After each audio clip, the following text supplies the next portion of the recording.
Well, that sounds like a Craig problem. So we're live, right? I think so. Stand by. I'm just refreshing the page to see if it goes live. Yeah, we are live. So I've got the page up, and I'll just say hey to all of you one. All right. Well, so why don't you go ahead? Oh, Jeff Ferry would have already chimed in. Jeff says, I would love to be there, fellas, but I'm stuck on my other podcast. Also, I've only seen 20 minutes of The Specialist, and it's horrible. LOL. No arguments here. All right. So why don't we get started with, hey, Craig, why don't you start? Yeah. Hey, Weekend Warriors. You guys ready? This is Craig from the SlyCast, and I am thrilled and honored to be able to sit down with these two gentlemen to talk The Specialist. And a true confession time here, guys.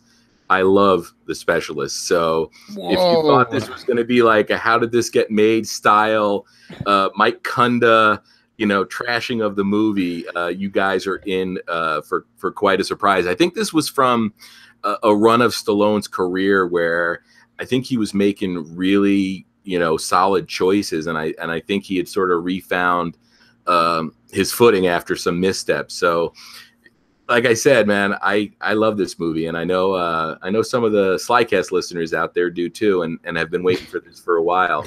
I would also like to say before I hand it off to you, Ryan or Doug, I live in Las Vegas, as you know, which is a pretty active city. So you might hear the occasional siren, or fire truck, or ambulance, or party bus, street fight.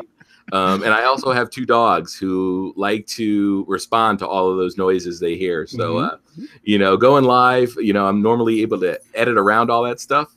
So I did give the dogs some beef gullets.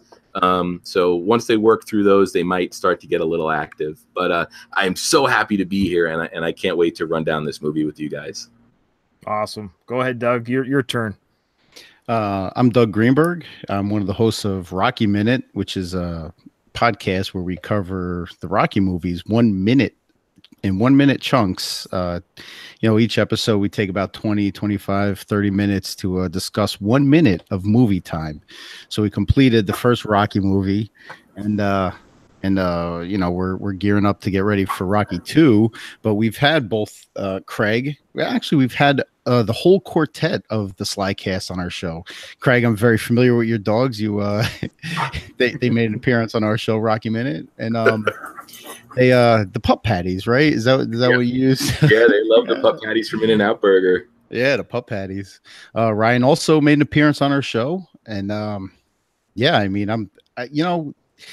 it's funny about The Specialist because I thought that I've seen all of Sly's movies, at least once. But I was watching this the other day in preparation for this, and I'm like, I don't remember a single goddamn minute of the show of this movie. So I think that I just saw The Specialist for the first time. Did I like it? We'll talk about that. We're gonna get to that. But did I hate it? Did I hate it? The answer is no. Well, yeah, hate's a strong word. Just like Rocky said in part 5, he likes just about everybody, and I like about just everything Stallone does. But all right, so my name is Ryan. You guys hear me okay still? Yeah. Okay, good. Perfect. All right, so my name is Ryan. I am part of the Going the Distance, the Rocky series podcast, and I can't say any more. These guys already said I've been on. I've sort of been on Craig's show. I submitted a recording to Craig's SlyCast. I hope to be a live guest one day. And I've been on Doug's Rocky Minute, and we've all had a roundtable before. I forget which episode it is on all of our shows, but we've had a discussion before. And I'm just really excited to talk about The Specialist. So we'll get right into it. And this is going to be very, very exciting. Now, let me just give you my story about when I first saw it. I did see it in the theaters. I don't know I guess either one of you saw it in the theaters in 94 or no. I'd have to hit up my brother because he's got a way better memory than me, but I'd like to say that I saw this one in the theater. Okay, so it was 1994, and this is just off the top of my head. I don't know what kind of research you guys did, but research. Well, I don't know. It costs $75 million to make, which in today's money is $80-90 million. Okay, so that's kind of a it's a mid to low high or mid low budget. It's not too bad. $90 million budget. We'll speak to where that money went, and then it did make $290 million in today's money. It made 170 or something back then, but in today's money, it still made a $200 million profit. So, in of itself, it not to use the pun here, it wasn't quite the bomb that people make it out to be. Yeah, well, and one other thing is this wasn't the error. Like, it's. I mean, if you look at the top 10 movies of all time now, not adjusted for inflation, they're all movies from the last 5 years, maybe. This came out at a time when even cracking 100 million was still a big deal. Yes. Oh yeah. In 1994, cracking 100 million, you're like, oh, it's a lot of money. Nowadays, it's like, yeah, you want to do that the first weekend almost. What's the budget? The production budget on this? $75 million in $94, which is about 90 million today, and it made 290 million in today's money. But imagine that most of the production went towards the pyrotechnics explosions. I was going to say probably 40 million went to Sharon Stone and Sylvester Stallone. Yeah, I was going to say about 25 million went to putting makeup on Stallone's butt. Save it. We'll get there. All right. Well, let's talk about the opening sequence. Let's dive in here. So the opening sequence we have, which is probably the best part of the show, is the I guess you could say it's kind of like the prequel of what's about to happen. We have the character James Wood. Remind me, his name is Ned. Is it Ned or Ted? Ned Trent. Oh, okay, good job. Still, you got the note. I got notes too, but I forget their names. So James Wood's character is Ned, and Stallone's character is Ray Quick. Okay, this is so 90s. These names. Nobody's named Ray Quick. Nobody. No one. Can I want to interject here. I'm sorry, Craig. No, that's fine. Just real quick, because it has nothing to do with the movie per se, but before we get into it, I just wanted to run through Stallone's character names from the 90s. Okay? Yeah, this okay, exactly. Yeah, go ahead. All right. We're going to start with Snaps Provolone. There's Joe Bumowski from Stop or My Mom Will Shoot. Obviously, Snaps Provolone is from Oscar. Yeah, well, hey, come on, we know that. There's Gabe Walker from Cliffhanger. Sorry, I'm reading my amended notes here. That's ironic. You actually kept us hanging with the name of the title. I left that as a cliffhanger. Yeah, exactly. John Spartan, which is my personal favorite. Demolition Man. We have Ray Quick. We have Judge Dredd. Robert Rath from a movie called Assassins. His goddamn last name was Rath. Kit Laturo from Daylight. Driven. And then we got into more of like a earthly name with Freddie Heflin from Copland in 1997. There you go. Well, yeah, because it was a proper movie. yeah. But yeah, it's just the character names. And before that, honorable mention is of course Lincoln Hawk from Over the Top. Yeah, that's right. Yes, character names. Stallone never lets us down. No, and then he had Robert. Me and a friend of mine always had a sort of a running joke going that Stallone's just got like a notebook full of names, and when it's time to make a new movie, he just sort of opens it up and I got that one, yeah, Robert Rath or whatever. But it's funny, The Specialist is actually based on a series of books, and the character in the books, and I don't know if either one of you are going to get this reference, but the character in the book's name is John Cutter. And about 2 years before The Specialist came out, there was another action film that had a character named John Cutter. So I guess they couldn't use the John Cutter name again. And that was Wesley Snipes in Passenger 57. His name was John Cutter? Yes. Wow. I mean, there's a whole Snipes 6 minutes of separation right there with Demolition Man. Well, one degree of separation. They were in Expendables 3 together as well.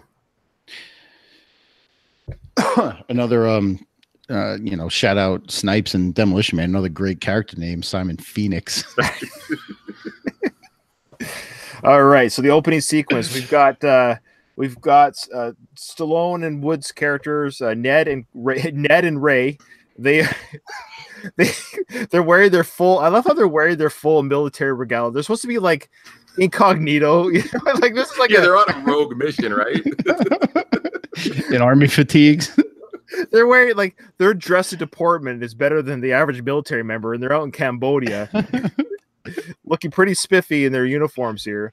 I love that they have smudges on their face of dirt or oil or whatever. And it's up to Stallone's character. I'll just have to keep saying Ray. It's up to Ray Quick. For those who don't remember, Ray Quick is Stallone's character. So Ray, he starts putting these 1994 C4 looking props on the bridge, you know, placing them sporadically throughout the bridge. And he comes back to tell Ned, all right, the job's done. And Ned makes the line that he says twice in the movies, and I want to talk about this. He says, "You're the rigger, and I'm the trigger." Yes. Yes. Now, this is a line that you have to be very careful how you say it, who you say it around.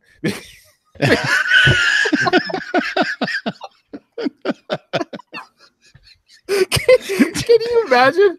We've been on for 5 minutes, Ryan. Jesus. I know. I'm just saying. Can you imagine if Carl Weathers was cast for this role? Like you got to be very careful. There's not a slip up there. Exactly. So this is a saying that they have obviously had as a buddy duo or whatever. But what I love about this is I want James Woods' job. All he has to do is push the button. Right. The trigger. He's the trigger. Like, how hard of a job is that to be the trigger? By the way, the second time you said they mentioned it twice, the second time they said that line, it was I saw it coming a mile away. Oh, you were blown away by that? No, I was like, oh shit, they said that in the first 5 minutes. No, nothing like that. Oh man. Okay, so I like that little line. So the setup here is the bridge is set up ready to take out a drug lord, I guess. And we're going to talk. Okay. So they have the bridge ready to blow to take out this drug lord. And of course they see through their binos or whatever that there's a child in the vehicle. Mm-hmm. Any thoughts on this next sequence? Well, first of all, there had to be two reasons to do this on a bridge, right? Were they also tasked with destroying a bridge? I know this is like this poor village. This is their only way to get food in and out of the city. Yeah, they starved to death, a couple weeks later because they didn't have a food source. It's like, why are we destroying the city? Yeah, it's ridiculous. Not to ruin anything else in the future, but they find very innovative ways to blow up other people. Oh, we'll get to that. Only way to destroy this drug lord is to blow up a bridge. Oh, of course.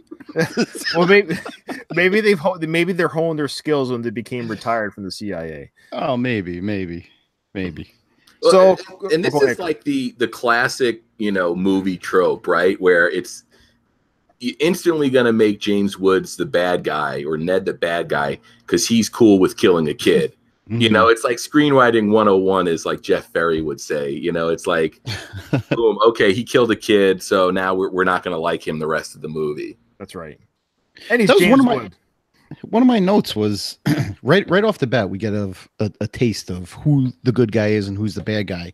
But nowadays, like, wouldn't there be some kind of like misdirection or red herring where you wouldn't necessarily know that his friend in the beginning is the bad guy in the end, right? Sure. Yeah. They would have kept a little bit longer that the person that sets up trying to get Ray Quick out of hiding, we find out much later that it was James Woods' character. Yeah. Yeah, I mean, if you think about it, a year later they did GoldenEye, and they pretty much did that with Sean Bean. Okay, so, there you go. Yeah. Right, yeah. Sean Bean, rest in peace. In every role he's ever played. All right, and then so of course they have the conflict, and the kid gets blown up. Yeah, we saw that coming. And and the truck falls into the river, and big special effects scene.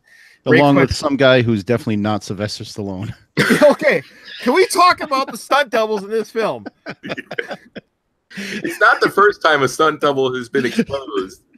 There's a classic scene in Cobra where, if you pause it, and I believe Mike Kunda has a screenshot of this, is you see some guy that's not Stallone, like, why is he wearing Cobra's clothes?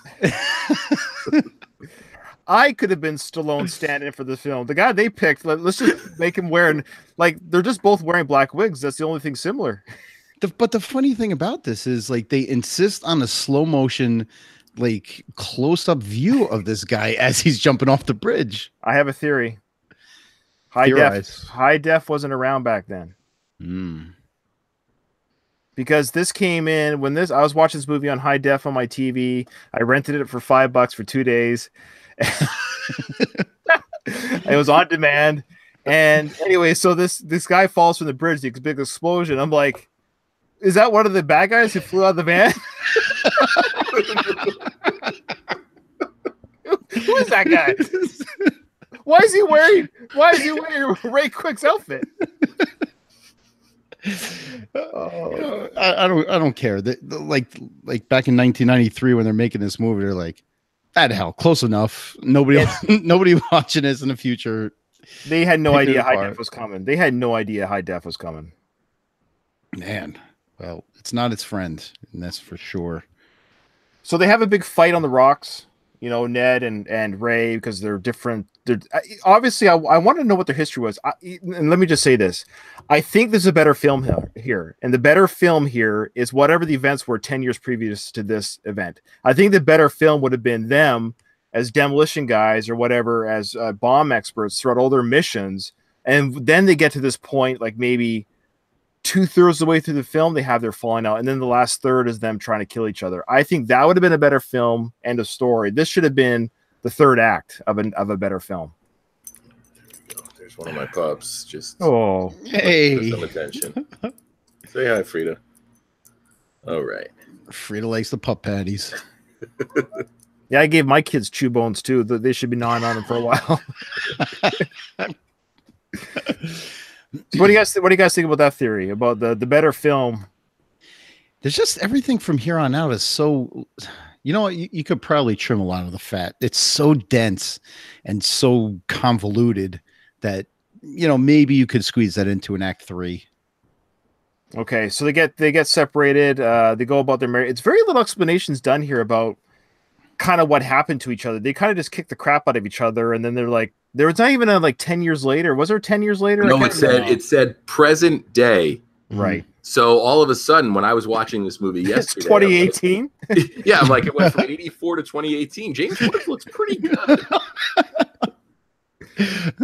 Yeah, that's a terrible idea to do present day. They should have done a year. Or the biggest one is, why not just write 15 years later? They shouldn't have put 84 at the beginning, right? They should have just put 10 years ago or 10 years earlier. Yeah.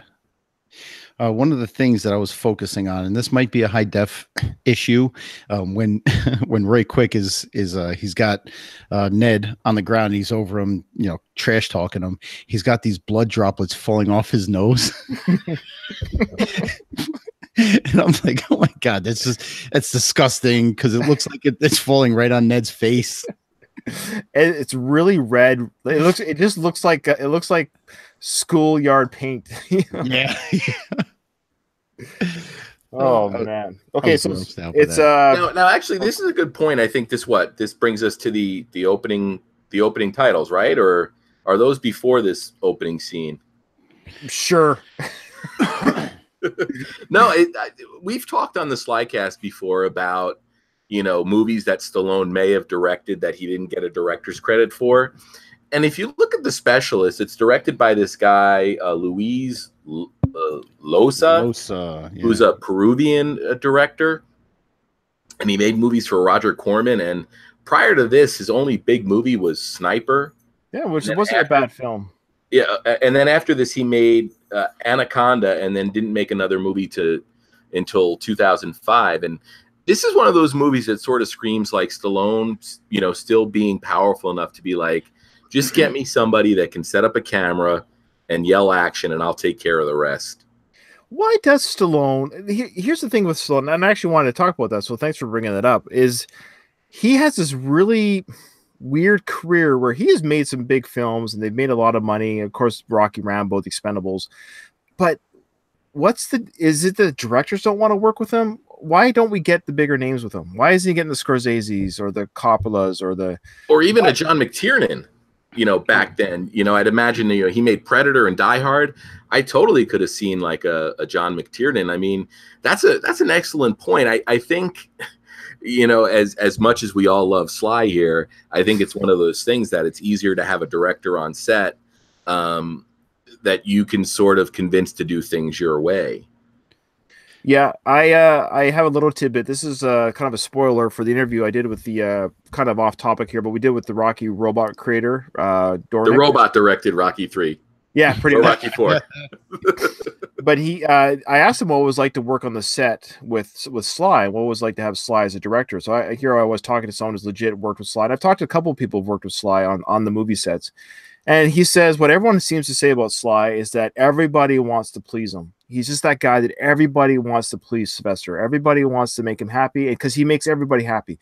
He always is giving gifts, and he gives gifts and time, and he works hard, right? And he's a hard worker, so he leads by example. He's a hard worker, and he leads by example. Can I read? I want to read a little bit of trivia that I found about this movie. Yeah, absolutely. I think we all know that Rocky 3 in a way mirrors Stallone's rise in how arrogant he becomes. Confident, very confident. Confident, arrogant, however you want to cut it. But I read this little tidbit. It says Sylvester Stallone demanded for some of James Woods' scene to be cut out of the movie and for some of his scenes to be reshot in order for Stallone to have more screen time.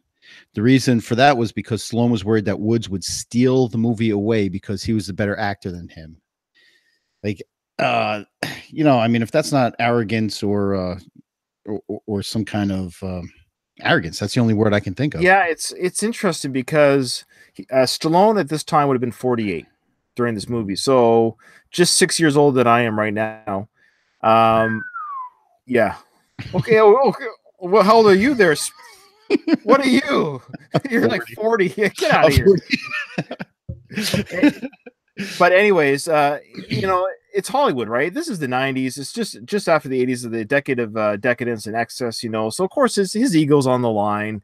He knows that James Woods is a better actor. It's like if you're a sports star, like look at the Harlem Globetrotters. They always play the same team all the time because they know they don't want to be outshone by a better team. Like they probably couldn't play the Cleveland Cavaliers with LeBron James, you know what I mean? Like, so I think there's a bit of Sly, we all have that in us a little bit, not to say that it wasn't arrogant on his part, but one, I would like to know the source of that, which it doesn't mean it didn't happen, but I believe it.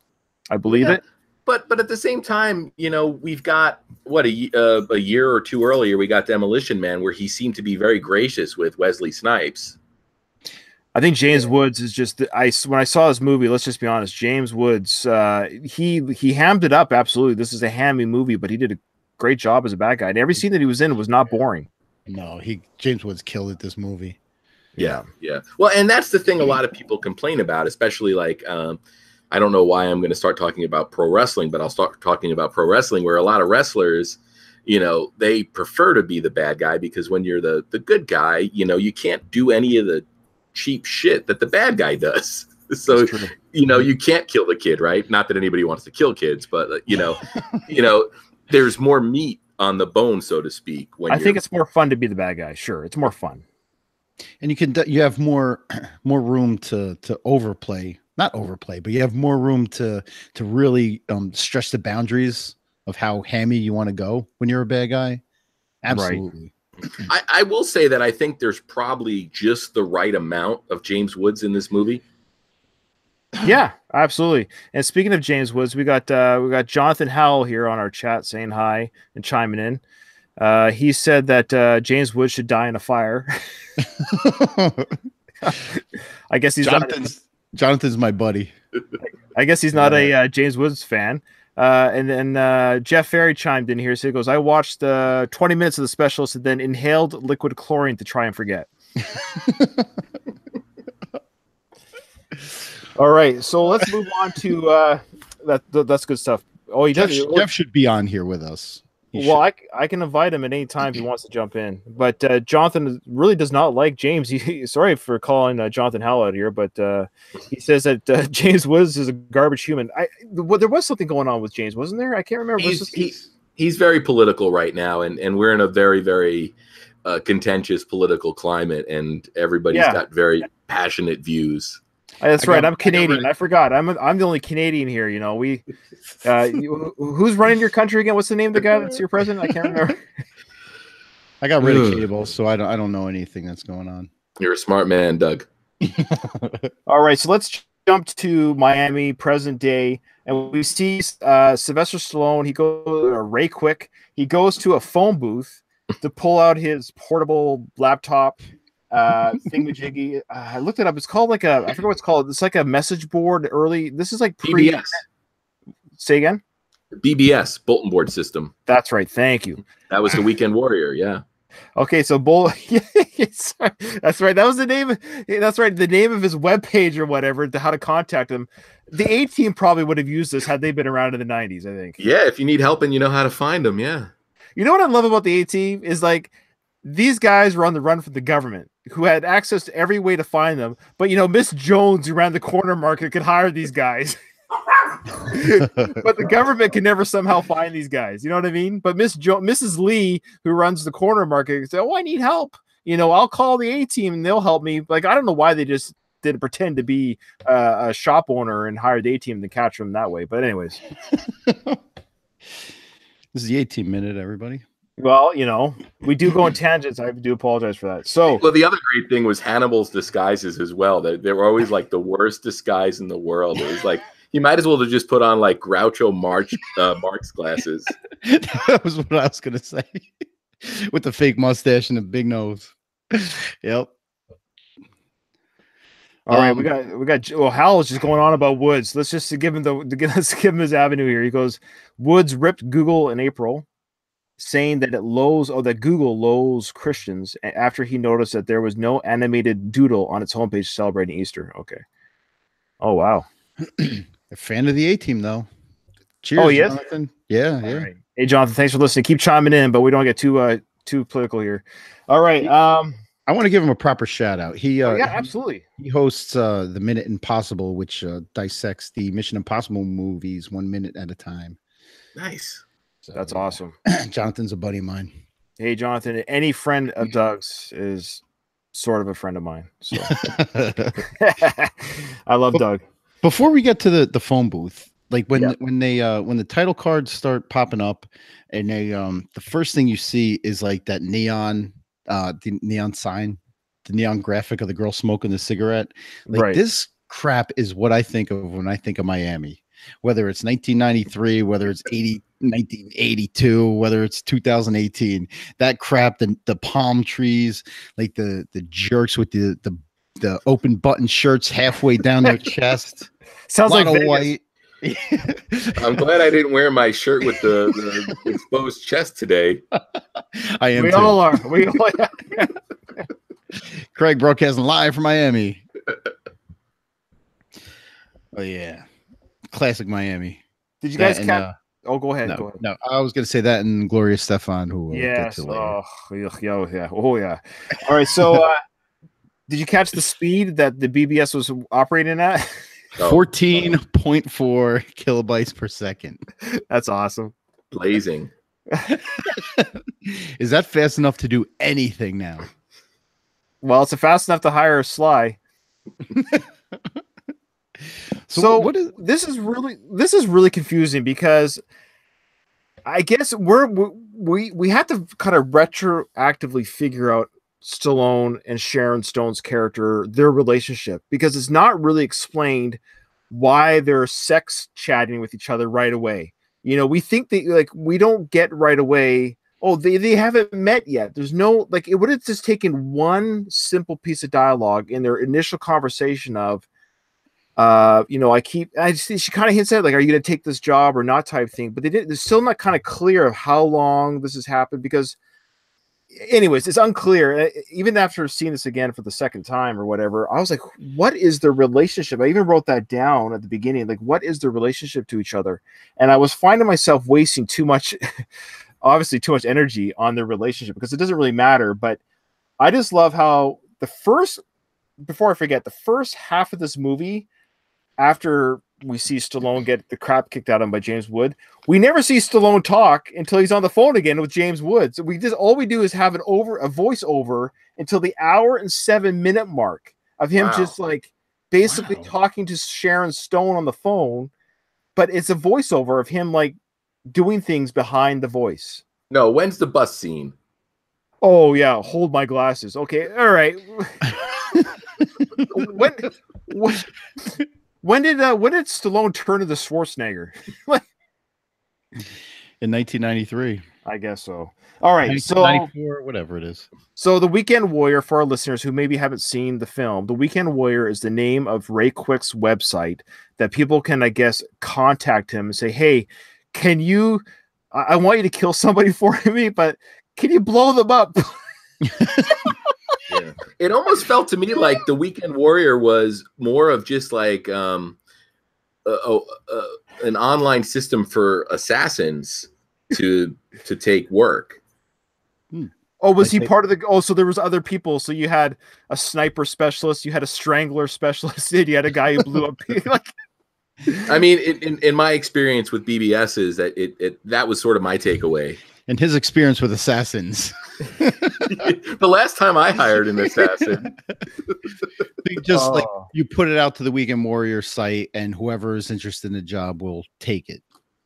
So for our listeners, we should explain the reason why Ray Quick is a specialist is because he's able to make bombs so pinpoint their I can't do this.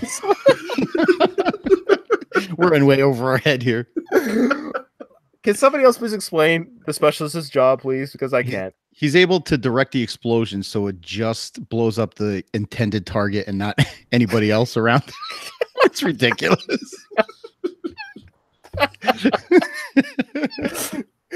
Okay, can you say again, Craig? There's listeners and yourself included who like this movie. You got. These are the things you have to look past, Ryan. You have to look past this crap. Well, if I keep looking past this, we're going to the credits.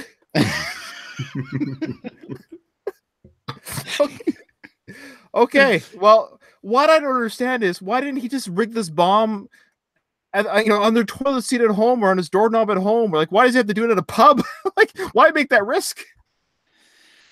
Well, sometimes you also have to send a message. Oh, okay.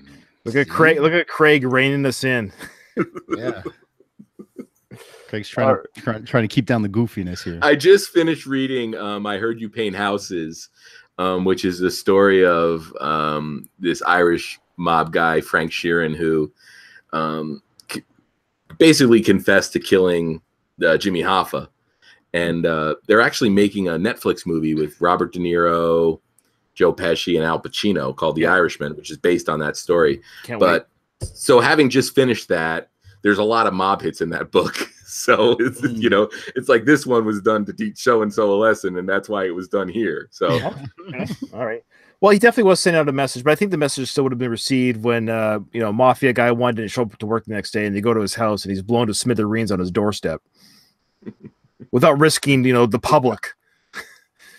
Well, the other thing is, it's like anytime a mafia guy gets killed, you're like, well, it finally happened. Right. It's not like a postman getting killed or something. Yeah. We're getting ahead of ourselves to the kill, because what's happened right now is they're talking on the phone. Ray's like, I don't know, man. I don't know, honey. I don't want to do this hit because it's just too much going on with this noise, and I want you to. And then he finds out somehow Sharon. Oh yeah, so Sharon Stone's character, when she was a child, she witnessed the death of her parents. This is like comic book trope, witnessed the death of her parents at the hands of Eric Roberts. Now, little side note here: Sharon Stone was 36 in this film, and Eric Roberts was 38. But Eric Roberts was an adult when she was a kid. Yeah, so two-year-old Eric Roberts blew her parents out of the water. I know we're going to get to it, but how glorious is Eric Roberts' hair in this movie? Oh my God! So his physique was pretty standard. Standing there. I have a whole segment dedicated to Eric Roberts' clothing here. So. Okay, well, go ahead. Why don't Eric Roberts, for our non-informed listeners, happens to be the brother of Julia Roberts. Yeah. Well, first of all, Doug, what was he supposed to be Cuban? Yeah. I mean, his father. Did you hear his father's accent? Okay, think. Yeah, You're gonna tell me. That's right. I said that the Rod Steiger character was a cross between Scarface and the Godfather. It just seemed like a dude that picked up a Cuban accent from living in Miami. Yeah. Rob Steiger, by the way, was born in New York. So So that whole terrible South American accent or Central American accent was a put on. Why was he incapable of doing his shirt up too? Like, come on. Right. You're 80 years old. Button that shirt up, boy. I think that's the age where you earn that. You earn that, you know. It's like, you know, there's a lot you can get away with the older you get. What, Doug? Why don't you go ahead and tell us about Eric's wardrobe?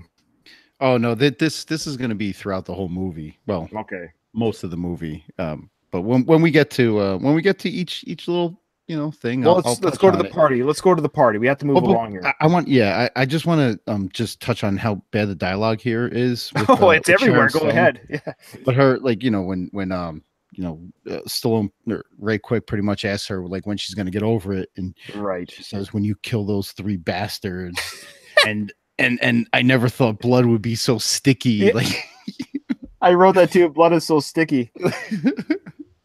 Oh man, that's so powerful. What a powerful image. No. Has she never had a bleeding nose? Has she ever cut her finger? Like, my 4-year-old knows the blood's sticky. Like, she's 36 years old, and I had no idea the blood gets sticky when it gets dry. What would it oh yeah, so at the party when we meet Tomas, we meet Ned, or we see Ned too, right? Yeah, so it was really confusing there too. Yeah. Now we know that Ned is working for the family. I guess, yeah. Like, we just seem to they know each other, right? But we find out later that that Ned hired, or Ned was hired. Yeah. Oh yeah. But right off the bat, we can see that there's tension between Ned and Tomas. Right. When Ned confronts Tomas and says, "You know what the Dark Ages are? The Dark Ages are what I brought the Leon family out of." Did he? It's so stupid. We're supposed to believe this is some big crime conglomerate family. These guys are running Miami. This is the family that runs Miami. That's what we're led to believe. Mm-hmm. Craig, you've been quiet. We have been pounding all over this movie. Sorry.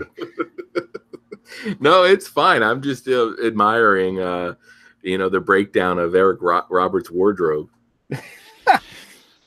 I mean, this isn't so bad. He's wearing a suit. It's Miami. He's wearing a suit here.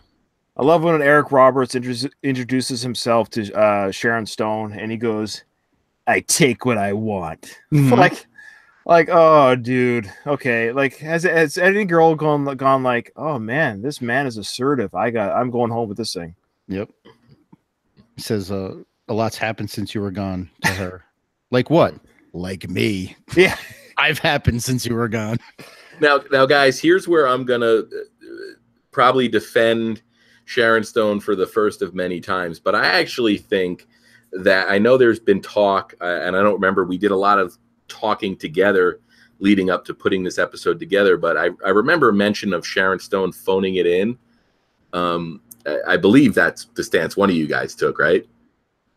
No, it was somebody on the thread outside of us that commented on that. Yeah. But I think she's definitely invested in this movie. It doesn't feel like she's phoning it in or taking the money and running. And there's a scene I'll reference towards the end of the movie where I think she really shows some good acting chops. I'm not a huge Sharon Stone fan by any means, but I do think that, when she was in her prime acting years or whatever, from let's say Basic Instincts to Casino, whatever that time period was, 4 years. Yeah. She was nominated for a Golden Globe. She's got 2 Golden Globes in this film. Ryan will be here all week. Try to deal. No, but I think look, you know what? Rod Steiger's accent aside, I don't think there's many bad performances in this movie from principal actors, not counting guys that are pushing keypads and stuff. No, you're right. You're absolutely right.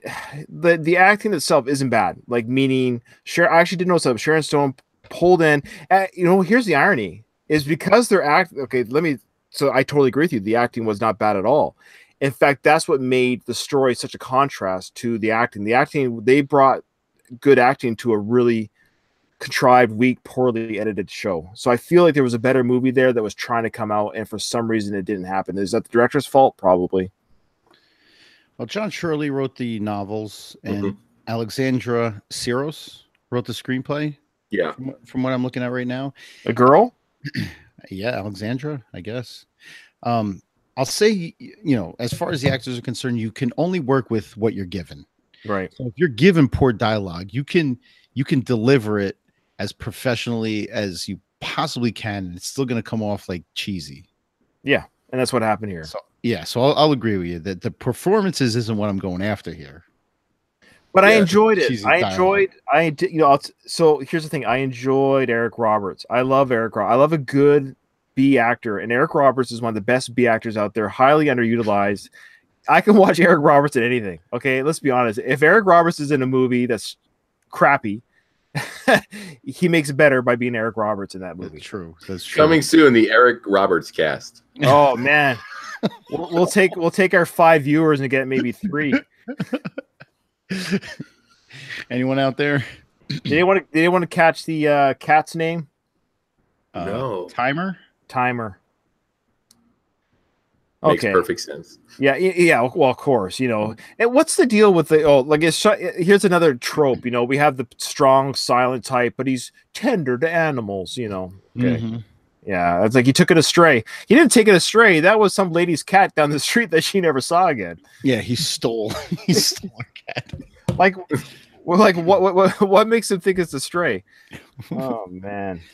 Do we this bus fight? Bus fight. Yeah, everyone knows the bus fight. Let's talk about that. Well, so this is really, I don't know how much time is elapsed in the movie, but this totally feels not as to much me as like this podcast episode. I'll tell you that. Well, no, this feels to me like an executive was reading the script and he's like, "Wait, it's been 15 pages since James Woods beat up Stallone.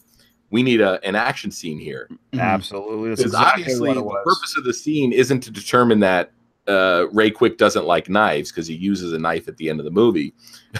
But so this scene, unless it was to give Stallone some physicality that he might have demanded, because he doesn't get to be incredibly physical in this movie until the end, or a studio executive saying, "We need more action. This is too boring." Totally the action thing. Right. It's a setup scene where we see the powerful Ray Quick take out 5 punks on the back. The punks that don't exist in real life. Yeah. No, that was another thing. Nobody behaves that way. No. And I really wish that he had jumped in to beat up those guys. They were like sexually harassing a girl, and he's like, "Yeah, I'll let that one slide." But a pregnant lady doesn't get a seat. That's where he, brings out the hammer.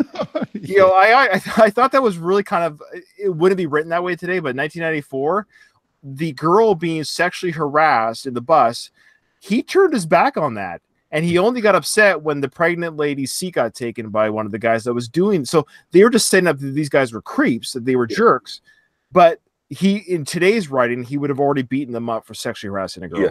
But the other thing, and I've talked about this probably on SlyCast, and I know I've talked about it on other podcasts I've done, is, it's always hard in like a Stallone movie or a Van Damme movie or a Schwarzenegger movie for these guys to get like bullied. Like I get on that bus and the guys might say, "Hey, let's screw with this guy." But I mean, by no means was Stallone at his biggest here, but still he was a guy that was fit. He doesn't fit the profile of somebody that you're going to bully, right? Right.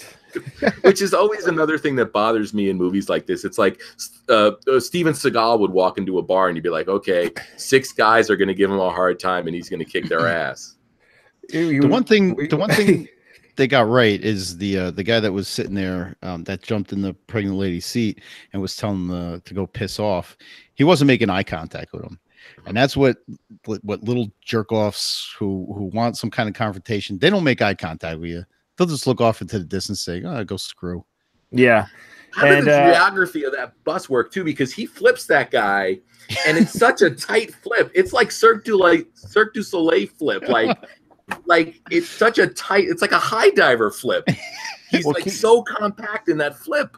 Well, keep in mind, this is the same guy that can like precision point explosives, so he can do the same when it comes to tossing people. Grabbing one leg. I'm gonna say that he had a little help from the guy, because you don't just grab somebody's leg and flip them backwards over a chair like that. Okay. Another thing, and this is again, this is pre-Born Identity, Mission Impossible movies, last like few of them, and even the Fast and Furious movies. So this is not really Sly's fault, but Sly has always been limited by his fighting skills in movies, and it's unfortunate because Matt Damon's not a fighter. Like, Matt Damon is an actor. Sylvester Stallone is an actor.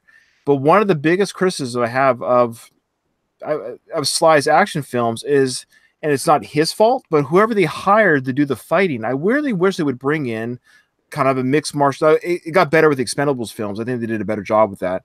But you can kind of see that old 90s and 80s fighting here. He's just like, heavy punch to the face, heavy punch to the gut, heavy, hi-ya, hi-ya. It's just that brute force. There's no finesse. And again, it's just 24 years ago filming compared to today. But yeah.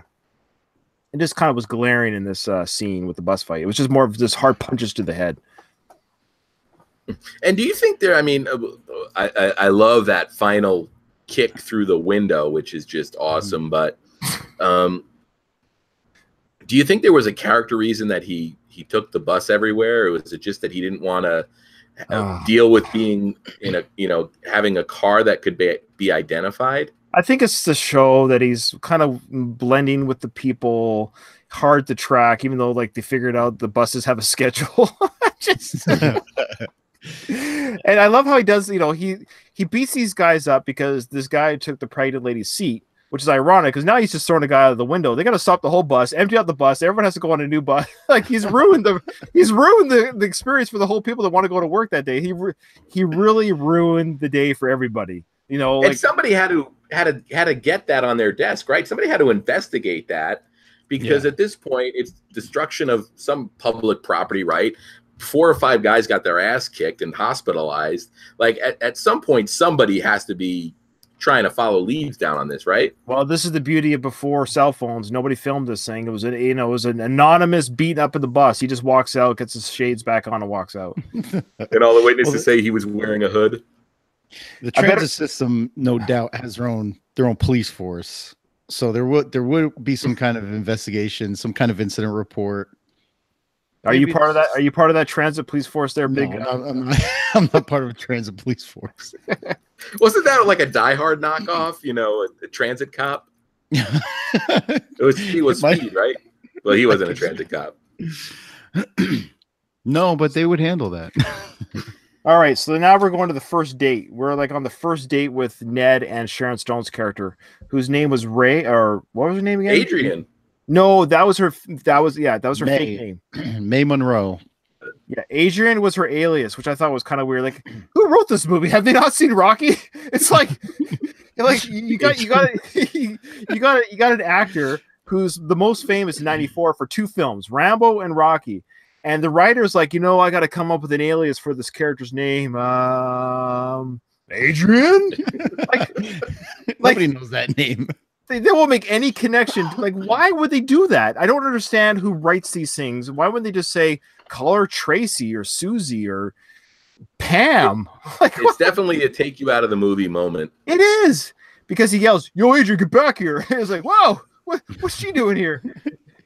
If anything takes you out of 1994, Tomas's 1994 fashion with his white shirt with the giant city graphic on the back, we'll bring you right back into it. Oh, Doug bringing in the fashion. Oh, man. The baggy white shirt. So now Ned is taking, quote unquote, Adrian. That's her her alias name from May. Anyways, taking May on their first date. And at their first date, he manhandles or beats the crap out of another mafia guy. During that scene, and she walks out, and he's like, "Where are you going? You don't walk away from me ever." It's like, okay, red flag. This guy might be an abusive jerk. He just literally kicked the crap out of. This is their first date. They just, now granted she's there because she wants to be there, But I just love how he is treating her like he doesn't know why she's there, you know. But I love this is his history of treating women, right? He has like, you don't walk away from me ever. So this guy's obviously beating the crap out of ex-girlfriends, let's just say. And he's got a lot of nerve talking to her like that with that hairdo of his. What are you talking about? It's beautiful hair. It's teased and feathered. I don't know what the hell's going on there. Well, he's teasing me with that hair, I'll tell you that much. There was a half a second where I really thought it might have been a wig. What, Stallone's hair or no? Eric Roberts. I believe it. I don't know. I don't know anymore. I don't know anymore. We know John Travolta wears a straight up wig, so I have no idea. Sure, if it's a wig, it was a terrible one. I mean, either way, it was a horrible haircut, especially if he chose it. All right, so okay, let's go to them talking on the phone again. Time. Yeah, they're talking on the phone again, right? And so this phone call, we're led to believe he's got like we have here in our ears. So Stallone's character has the 1990s trope that we always see in those films, you know, the earpiece going down to wherever. So he's talking on a wireless device. Where is he talking to her from? I almost thought he was listening to recordings. The previous conversations, yes. He's not talking to her. He's listening. All those discs are previous conversations that they already had. Oh, so it's like he's replaying. He's a psychopath. Yes. So he's had this conversation, and he's listening to it again to hear her voice, because we see him doing this really stupid workout. What's this Tai Chi workout that he's doing? Did you guys catch that? Weird. Oh my god. Okay. Did we catch? No, I missed that part.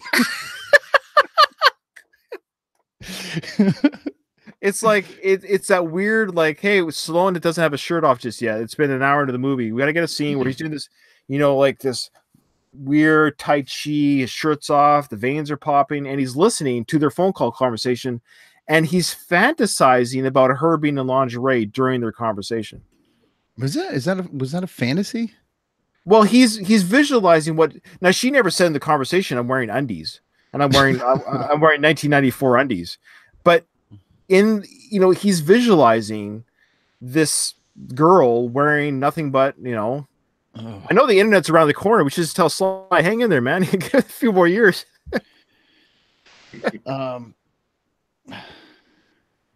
See, I also thought the purpose of listening back to those recordings too, where it was him still trying to decide whether he was gonna,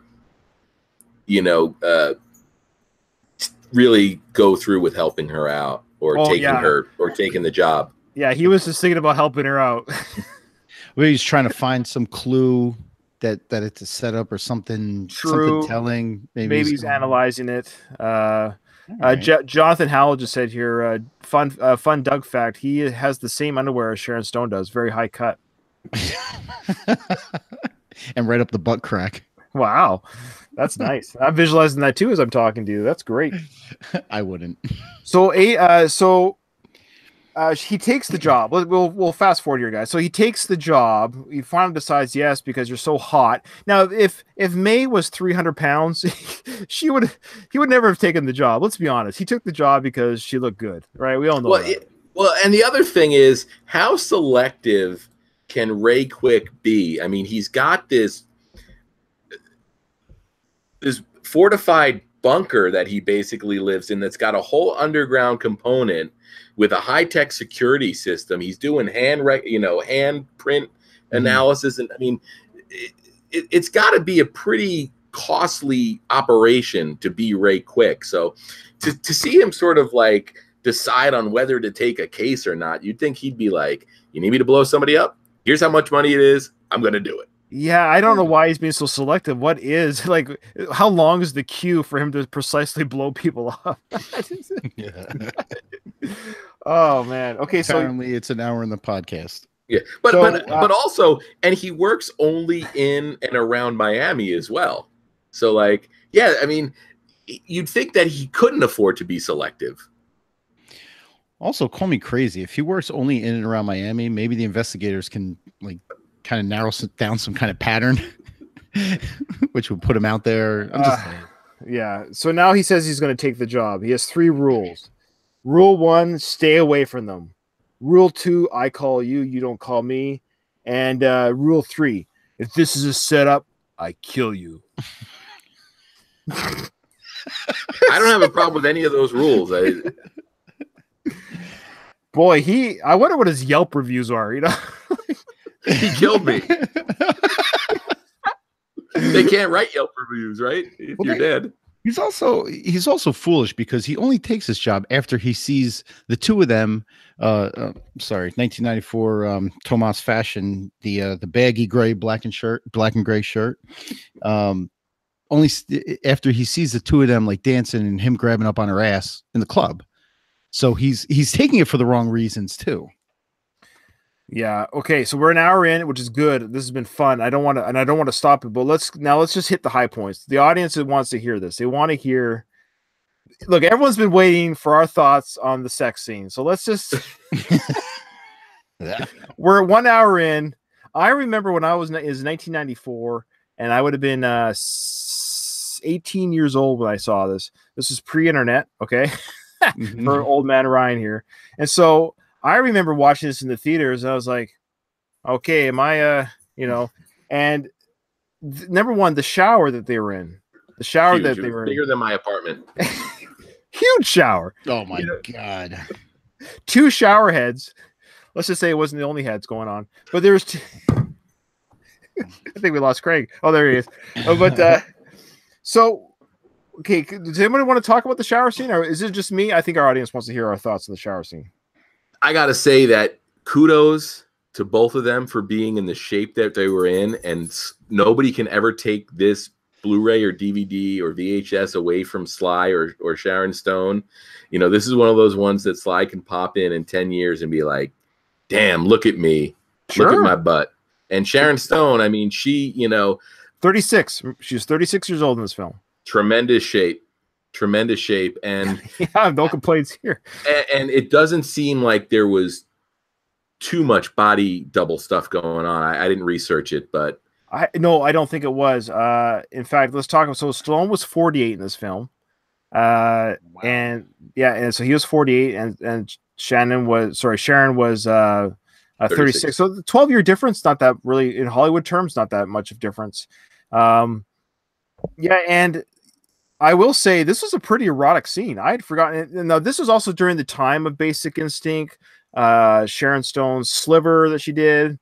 And so this was kind of Sharon Stone's, like, and the 90s kind of had this, the early 90s kind of broke, not these taboos, but they kind of upped the ante with the love scenes. And so this movie was kind of part of that, like, phase of Hollywood where love scenes in the movie were a little bit bigger, and you kind of expected them, again, pre-internet. So the idea of nude actors was quite interesting to see. And I will say that this scene had more gratuity, whether you like it or not, than the party at Kitty and Studs. It was very gratuitous. Very, and I was deeply upset by it. Oh, please go. Okay, tell me why you're upset. Sylvester Stallone to me is not a particularly handsome dude. Right? He doesn't have soft features. He's got a rock hard body. I'll give him that. But I mean, just to see him wrapping himself around Sharon Stone, who in Basic Instinct, Sharon Stone was the focal point of everything.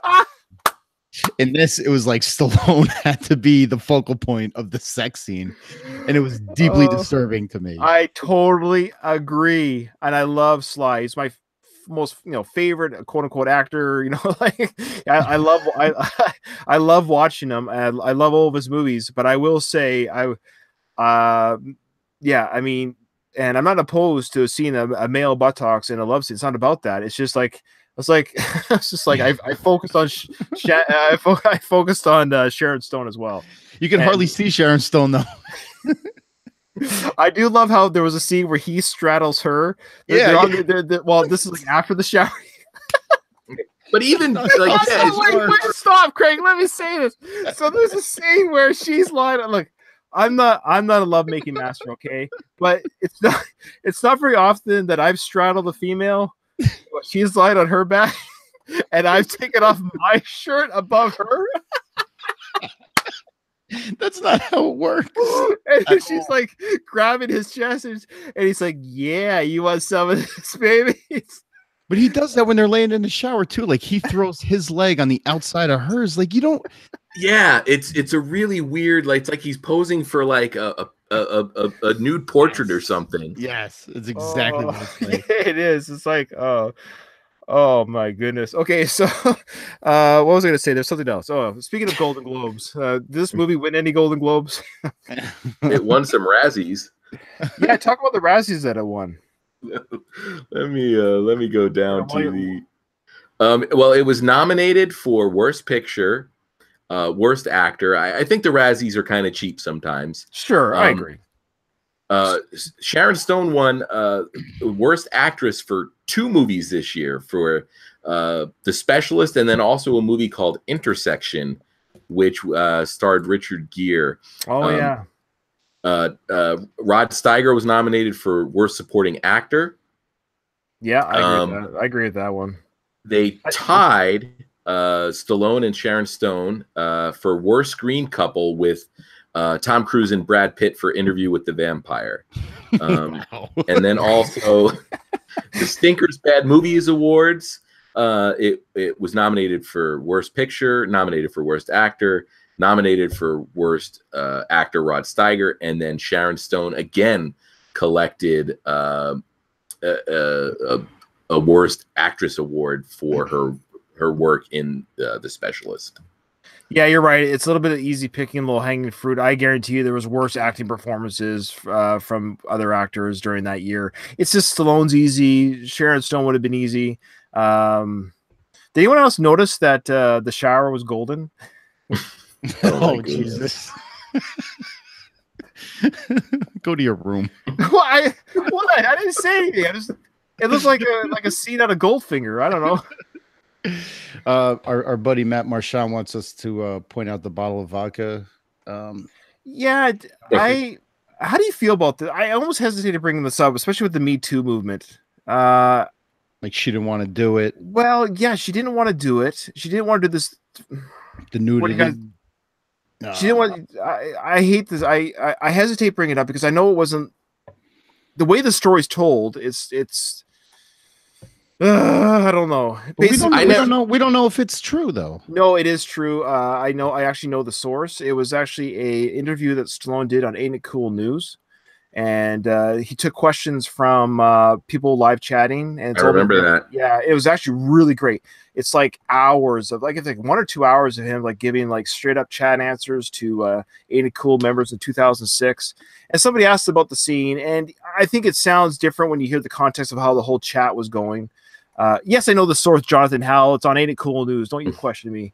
Anyway, so who's this guy? Jonathan, go to your room. Jonathan Howell, go make love to James Woods. Leave me alone. So what's the story? So this is on set. Yeah, so it was on set. So Stallone basically just said that Sharon, and he's actually said that she was being difficult. And she signed off to do this scene, however you want to word it, whatever. She was being difficult, and she didn't want to do the scene, the shower scene. Stallone's like, I'm taking off my clothes. Everyone's taking off their clothes, and so it took a bottle. So Michael Douglas, who started with Sharon Stone and her body in Basic Instinct, said I used vodka. She took vodka for Basic Instinct. Try using this bottle of vodka for her here, and so the vodka loosened her up, is what it was. Is that she got. And so she did the scene, a little bit of drinks in her to loosen her up to make her more or less shy. But the wording that she uses, she goes, I'm tired of doing nudity. Well, the thing is, that's why they hired Sharon Stone to be the female lead in The Specialist. Sure. Because if not, there's a dozen other women they could have cast. So yeah, they wouldn't have it was a calculated casting, with the idea that you were going to get Stallone and Sharon Stone in a hot sex scene. That was part of how they sold the movie. So yeah, of course, and Sharon Stone's kind of an unreliable narrator because she's talked about how she was duped in Basic Instinct to do the shot without her underwear on, which is right. You're right, and I think that's what it is. I think we have a little bit of Sharon Stone trying to. No, I don't know. There might be a little bit of like, I'm more than a naked body, and she's trying to get out of that. But I assume she read the script. I assume she signed on for nudity. I don't know the movies very well, but I know that when nudity is involved, it's in the contract. Yeah. And I'll tell you this, and you know, you both have talked about it. If anybody has anything to be embarrassed about in that scene, it's Stallone. And his goofy poses and all the other nonsense. I mean, she comes out of that scene looking pretty good. Oh, she was fantastic. There's no complaints. Whatever worries she had, Stallone was definitely the better actor and helped her make her look better. Well, she couldn't possibly look worse. So let's talk about Eric Roberts' death, how he died. With in his high-waisted baggy linen pants. Yeah. Yes, Doug, that's what he was wearing. And no shirt. Yeah, you know what? The lesson there is just, you know, use the hotel room coffee. Don't order the room service espresso. Right. Right. But I love how May is standing there just before he gets. How did she know the teacup was armed? Ooh, that's a good question. Oh yeah, Jonathan Howell asked, "Does he die?" Yeah, he dies. So he gets blown up by the teacup. So May's with him because that's a good point, because she basically reveals herself in that moment. So that was sort of like, she definitely knew that was the moment where he was going to be taken out. Right. She's like, just so you know, I'm the daughter of the parents you killed. When you were 2 years old. Yeah. But she didn't even say that. She said May Monroe before he blows up. And like even later on, it took Joe, his father, like 5 seconds before he realized who the hell she was talking about. So there's no way that he realized who she was before he died. Well, even if she did, or he did, it was a very short-lived. That was you, boom. You know, but that was her main thing. Like you think that they would have put more of an exclamation point on that. Well, because Ray Quick asked her and said, "Why were you there with that teacup explosive?" Because she goes, "I wanted to see his face when he died. That's for me." So again, we don't know how she knew. She always insinuated, "I studied your life, Ray Quick. I know how you operate." Okay, so that was always said that she knew how he operated. But she wanted to see his face. His face had no confusion, no realization, no emotion. It was just him looking at her, and boom, that was it. That's right. They didn't drive that home. That's all I'm saying. Yeah, that was the only flaw with this film. I agree. Yeah, the only flaw. Can we give a shout out to an actress in this movie that I want to see more of? Was it the female cop that worked with James Woods? Holy, she's hot. Yeah, I liked her. Well, not even that. They give her enough dialogue to make her feel like an important character. I think her scenes were cut. She must have been cut. I don't even think she has a name. I was trying to look her up. I think she was cop number 3. Hot Latino cop number 1.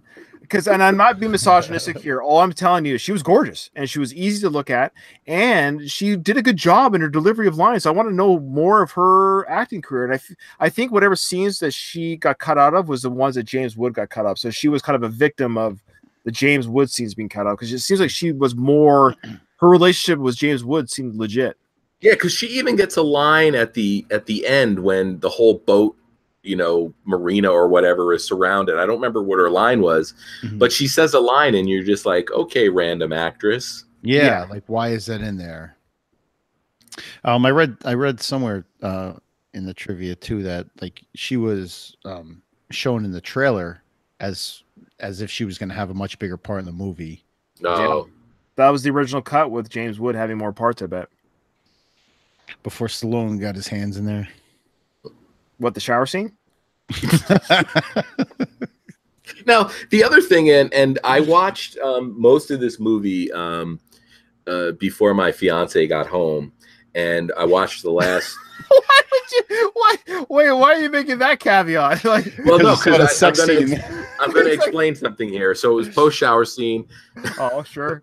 No, and so she watched the end of the movie with me, and I couldn't come up with a reasonable answer, and I might have been playing with my phone while this was going on. But was there any specific reason that Sharon Stone would have faked her death to be off the hook with Ned? Maybe because Ned. So we find out that her and Ned are supposedly working together. Her and James Woods' character. Yeah. Right. So because Ned wants Ray Quick dead. Yeah. Because but the jig is up in like what, 4 minutes or something. He goes to the funeral. Oh, yeah. You'd think if you're going to fake your death, what do? You fake your death and then you get out of town? Yeah. You leave. you leave. You stay around for Ray Quick. I just wasn't sure if there was a concrete explanation, because I said to her, I was like, because she wants James Wood to think she's dead. Well, she at some during the course of the first part of the movie, she started getting feelings for Ray. So she wanted, I guess, her deal with Ned to be off. So her faking her own death was to get off the hook with Ned. Maybe she was supposed to hook up with Ray and then leave. No, because she still had to kill. She didn't even know Joe was behind it at that time. Jesus. I think Doug's about to short circuit. So all right, so Tomas was dead. All three of the targets were dead, right? Sure. They're all dead now. Let's move on. So she wanted to skip town with Ray, and then shit. They have the hotel scene. There's that big hotel scene. Can we just talk about where probably $30 million went? Well, I also do want to say that this is the scene where I think Sharon Stone really proves herself to be a more than competent actress, which is where she comes down from Ray's room and she runs into James Woods in the lobby and his goons, and she plays that completely perfect.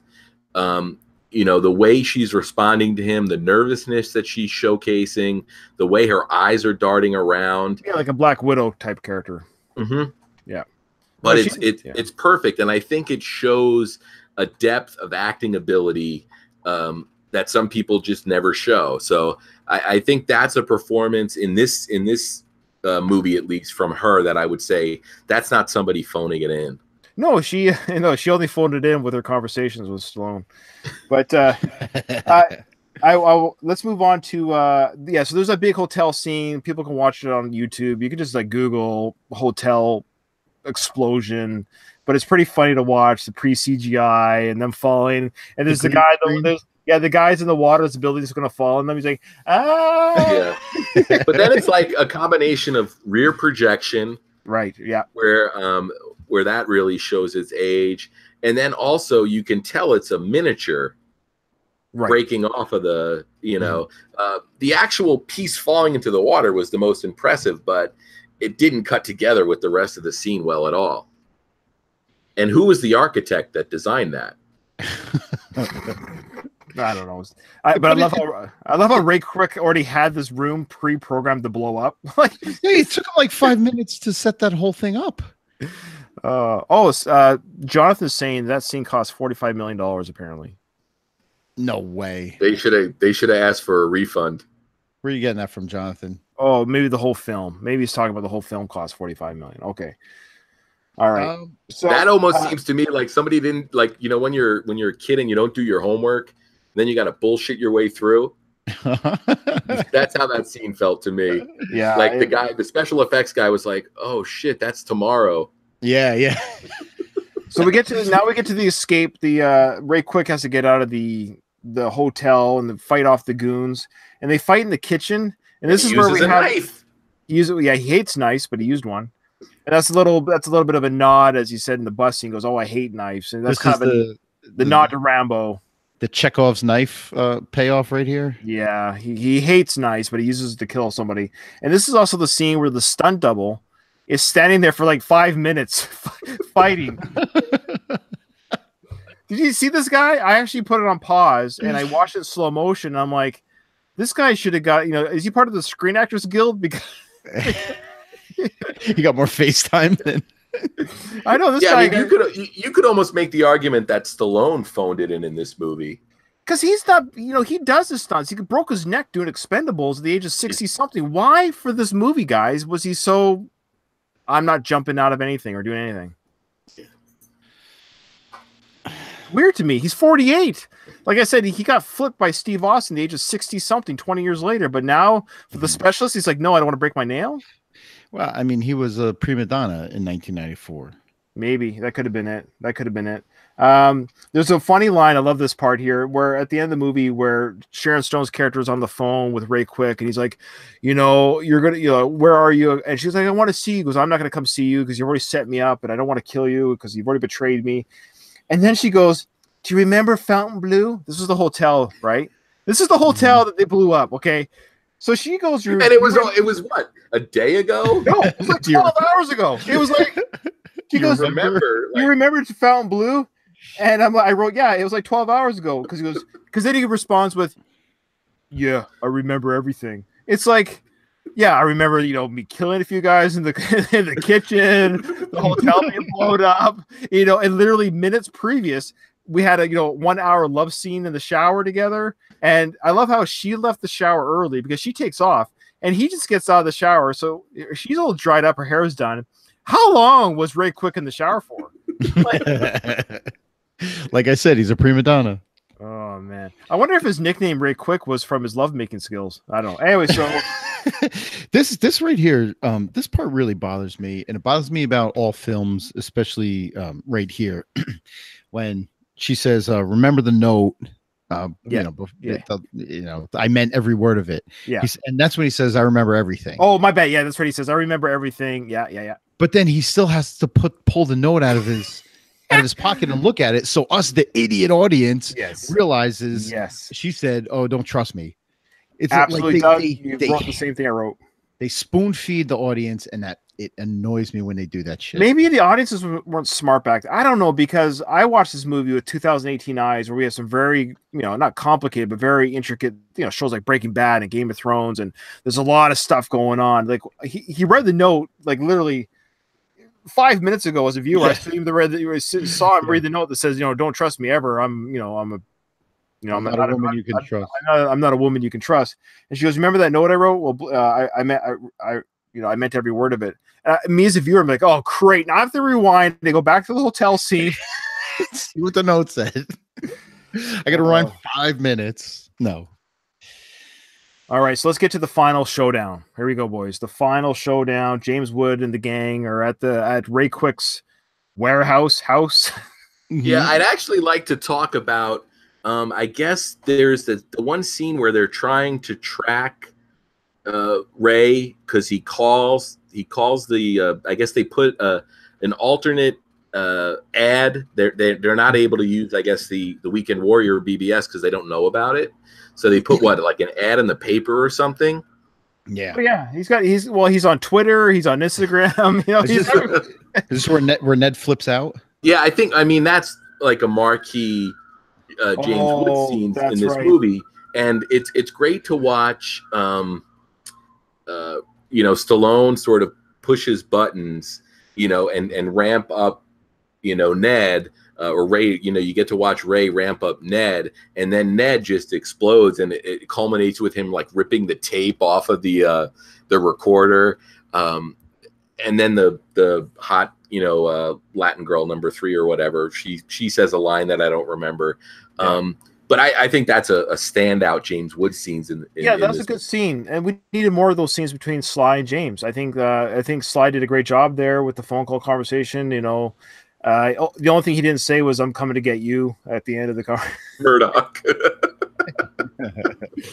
He should have squeezed the receiver.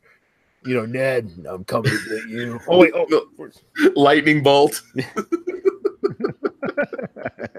Yeah, but that was a good scene. More of those scenes would have put it this way: more Woods, less. I don't know, less. Less. The phone call conversations between Sly and Sharon Stone's character weren't very good. They should have just met up earlier, I think. I think that would have been a better film, too. They should have met up earlier. He should have agreed to the mission earlier.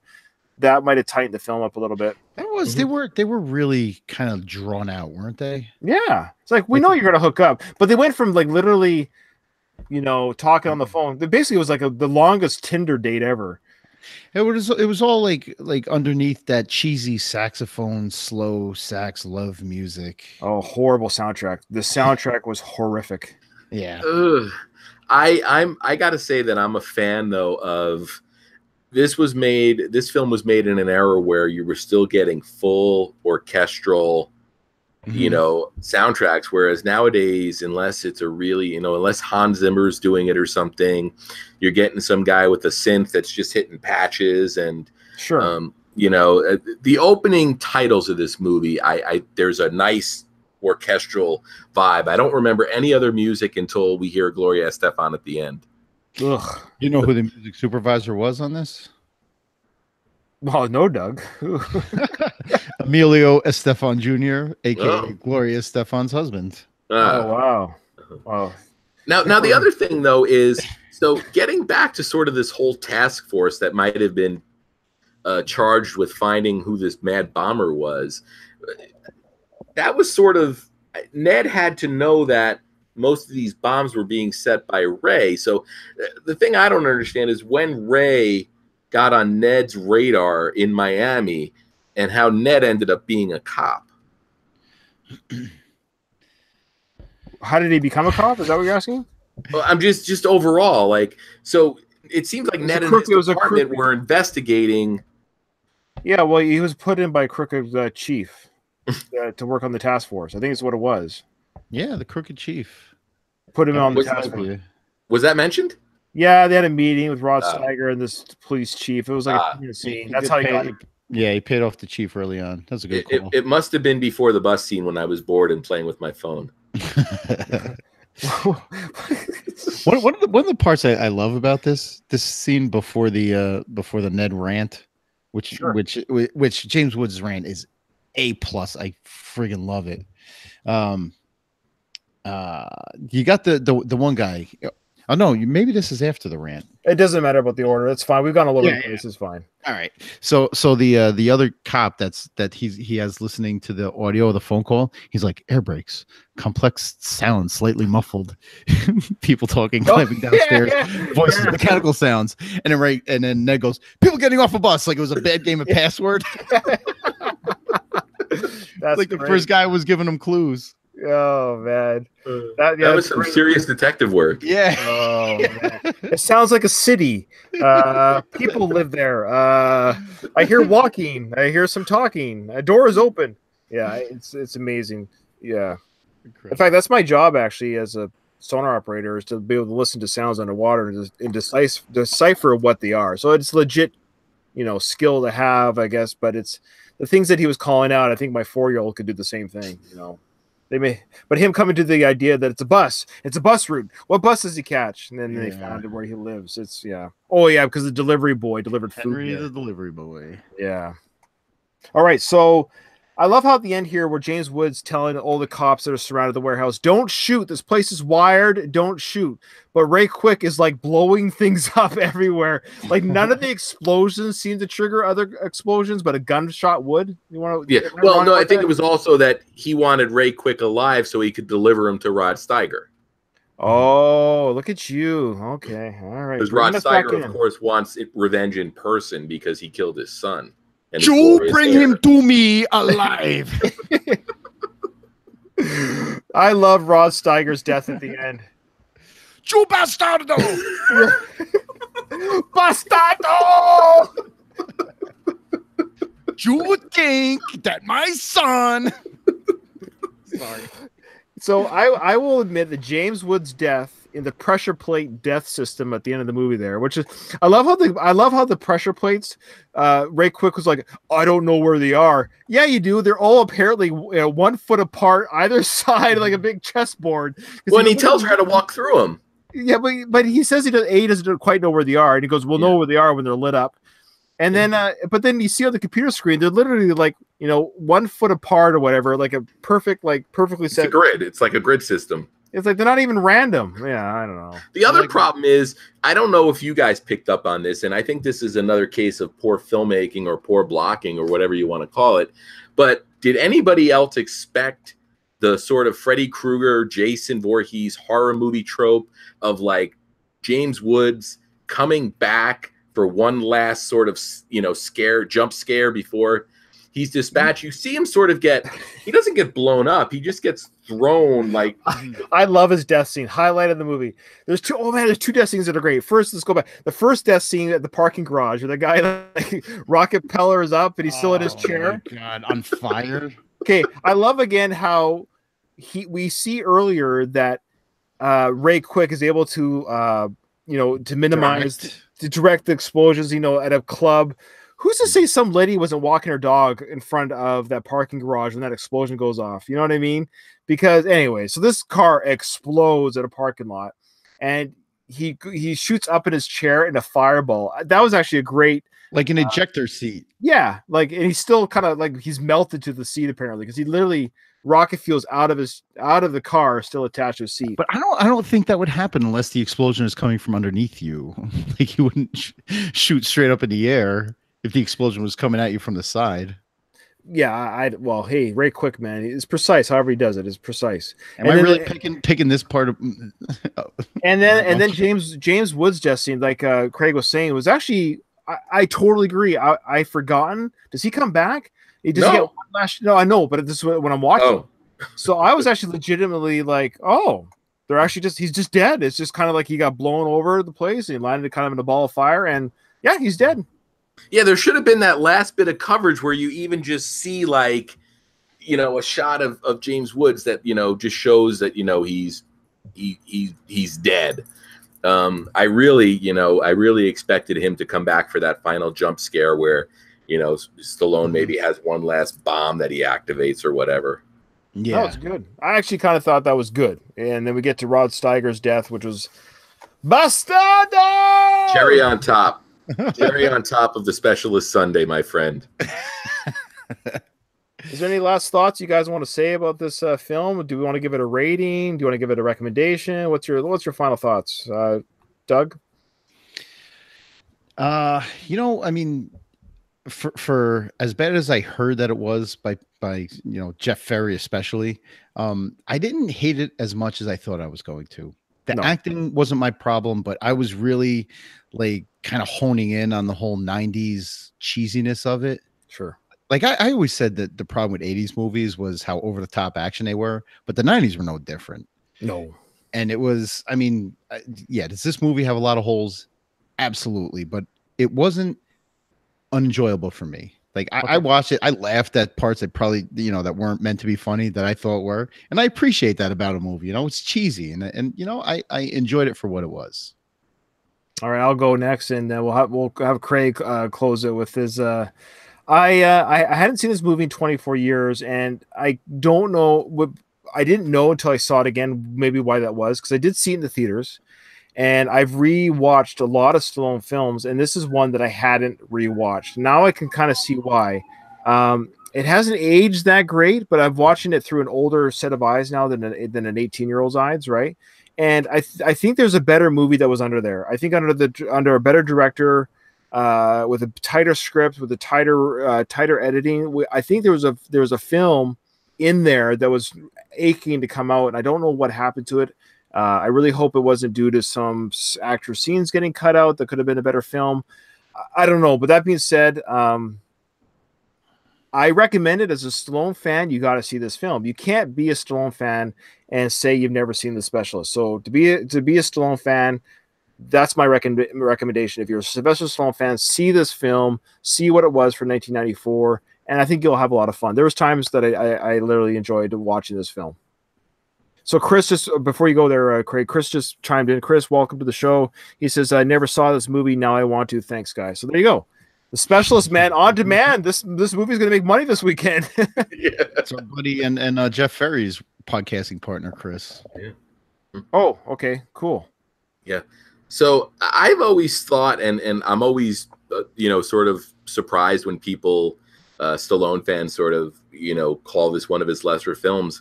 I think it's really hard to find 3 movies in a row that Stallone did that all deliver. And I think with Cliffhanger, Demolition Man, and The Specialist, they're a great trifecta of films. I really think that Stallone had hit his stride after, the missteps of Stop or My Mom Will Shoot and Oscar.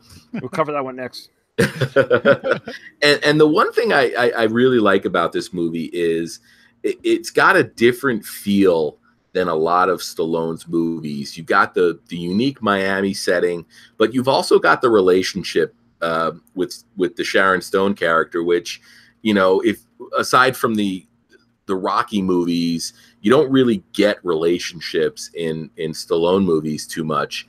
So I kind of like that. It was Stallone able to act with actors again, which he hadn't really done since, you know, his work probably between Rocky and Rambo, or whenever Escape to Victory came out. And it feels like a story that could have been made into a movie in the 70s, and that's what I kind of like about it. It's got a really unique feel for a Stallone movie, except for the goofy shoehorned in bus scene. And that's the thing that I've always respected about Stallone is, you know, he'll miss a lot, but you got to always commend him for taking the shot. And I think this is a movie where I think everybody went in with good intentions, and it's not a hard movie to watch. It's not a boring movie to watch. You've got some great performances from some really solid actors. You've got the great Eric Roberts fashion show, glorious hair, and that great Rod Steiger Cuban accent. This is a can't miss movie.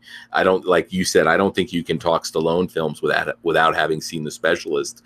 And I think this is, like I said, the end of a really good 3-film run, which a lot of actors don't even get 3 films. No, true. Yeah.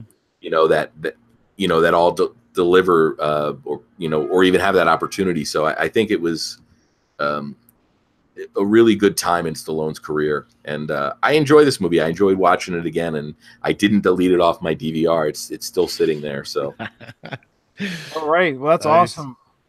Before we head out, guys, I just want to say thank you to both of you for doing this with me and me doing it with you and all that good stuff. And I'm going to throw this out. I threw it out to Craig, but I'm going to throw it to you live, Doug. I've named this episode 3 Rocky Podcast Hosts, 1 Movie Breakdown. Is this something you want to do again, the 3 of us? Do you want to do this again? Totally. Okay. Absolutely. This was a blast. Okay, so what we can probably do is maybe in the comments on this video or on our Facebook or whatever, ask the audience what they want us to break down next. And I think it'd be kind of fun to do. And it'll be. And so again, we got Craig Cohen from the SlyCast podcast, the Godfather of Sylvester Stallone podcast. So Craig, thank you for being with us. And we got Doug, Big Gun Doug, Sergeant Big Gun Doug Greenberg from. He's an awesome guy. Yeah, he's from the Rocky Minute show. Please listen to that show, the Rocky Minute, as well. So you got the SlyCast, you got the Rocky Minute, and of course, Going the Distance, the Rocky Series podcast. Thank you to all of our listeners, the guys that chimed in live. I think that's great. It added to the show, so we'll do this way again if you guys want. And any closing remarks, guys?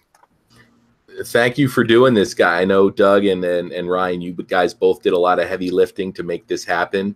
And also, it continues to.